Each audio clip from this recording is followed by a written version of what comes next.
Hello বন্ধুরা, আর একটা recipe নিয়ে চলে এসেছি। অনন্যার রান্নাঘরে ছিমের পাতুরি হবে। দেখো, অল্প কটা ছিম দিয়ে একটু পাতুরি করে দেখাই তোমাদের।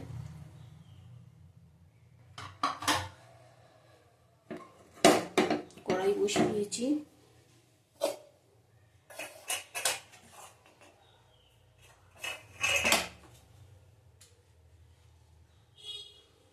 ছিম হলুদ নুন দিয়ে মাখিয়ে রেখেছি। এই দেখো, এবার ভেজে নেবো।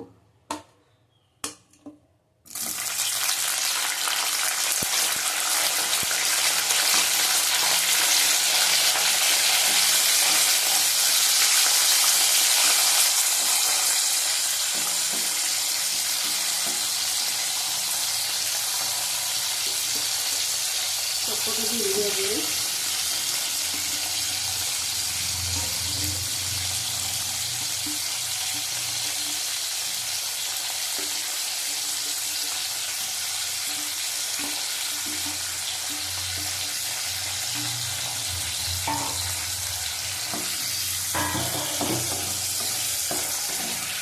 ভালো করে ভেজে নেবো।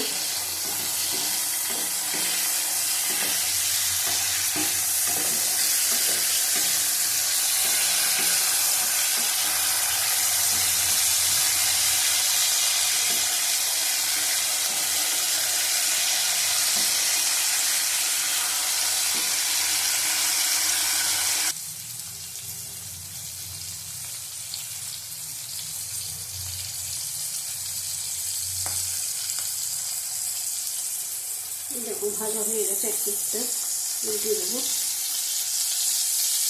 সিম্পল রান্না এগুলি, সবাই পারে। এটা খেতে খুব ভালো লাগে। ভাজা হয়ে গেছে। এটা আমি এক পাশে করে ফোড়ন দেবো, লঙ্কা আর কালো জিরে। দেখুন,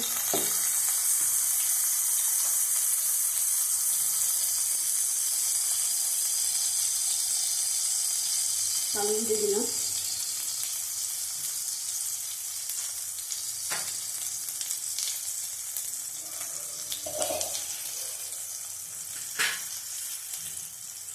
একটা লঙ্কা ফাটিয়ে দিয়ে দেবো।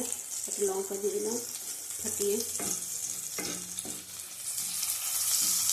ভালো করে লঙ্কাটা ভেজে নেবো।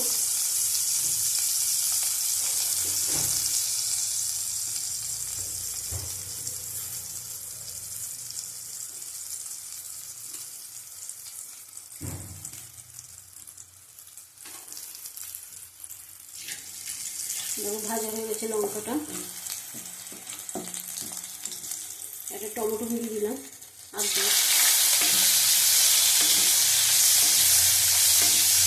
নুন দিয়ে আছে, সামান্য অল্প দেবো টমেটোটা নরম করার জন্য।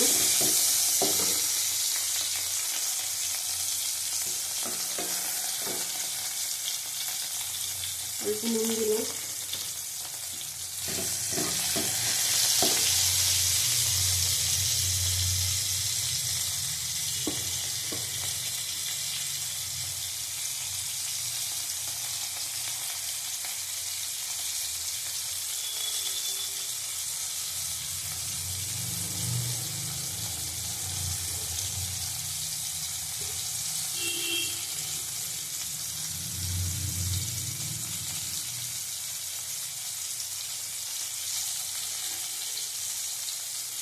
টমেটোর সাথে আমি 4 কোয়া রসুন নিয়েছি। এই রসুনটাই দেবে। রসুনটা আর গোলমরিচ না দিলে ভালো লাগবে না। এটা শুধু সর্ষে দিয়ে পাতুরি না, এর মধ্যে সর্ষে পোস্ত দিতে পারো তুমি। আমি শুধু সর্ষে দেবো।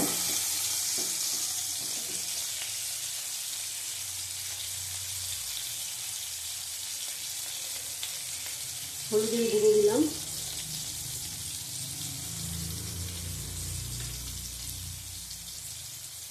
কাশ্মীরি লঙ্কার গুঁড়ো দিলাম। ভালো করে কষিয়ে নেব। একটা কাঁচা লঙ্কা দেবো, এটা কষানো হয়ে গেলে।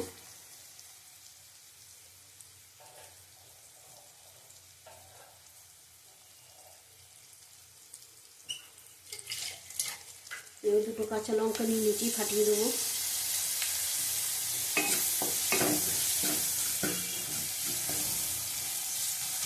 কষানো হয়ে গেছে, ছিমটা দিয়ে দেবো। এবার সর্ষেটা দেবো, অল্প সর্ষে দিলাম।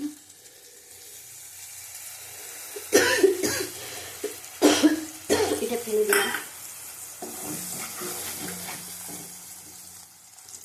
নামানোর আগে গোটা গোলমরিচ দিতে হবে, গুঁড়োটা না, গোটাই থেতো করে, আদা থেতো করে দিতে হবে, নাহলে ভালো লাগবে না। গুঁড়ো তো আছে, গুঁড়ো দিলে হবে না।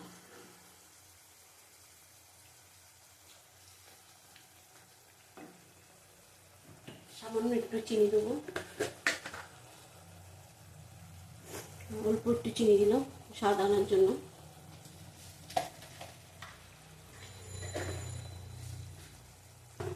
একটু নুন লাগবে, অল্প একটু লবণ দিলাম।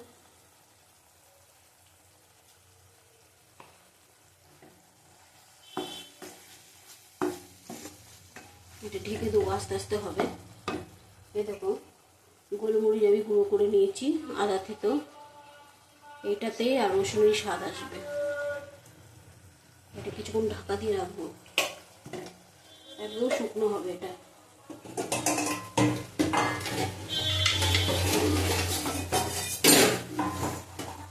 ঢাকা রাখবো।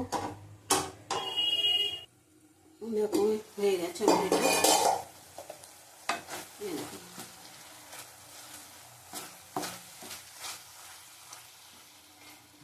শিম তো এরকম ভাজতে ভাজতেই সিদ্ধ হয়ে যায়, শিমে আলাদা করে জল দিয়ে সিদ্ধ করার কিছুই নেই। এরকমভাবে পুরো শিমটা, রসুনটা আর গোলমরিচটা দেবেই তোমরা, নাহলে ভালো লাগবে না। আমি তুলে নেব।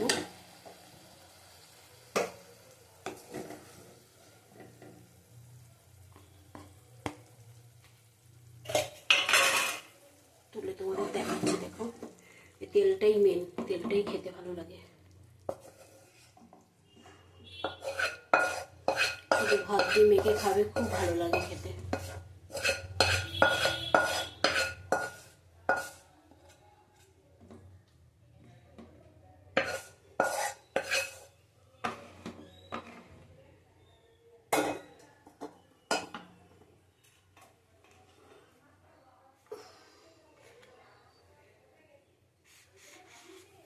দেখো এটা হয়ে গেছে শিমের পাতুরি। মাইক্রোওভেনের বাটিতে রেখেছি, কেন খাওয়ার সময় আবার গরম করে নেবো আমরা। একটা যদি রেসিপি দেখাতে পারি, দেখি চেষ্টা করব, বুঝতে পারছি না দেখাতে পারবো কিনা।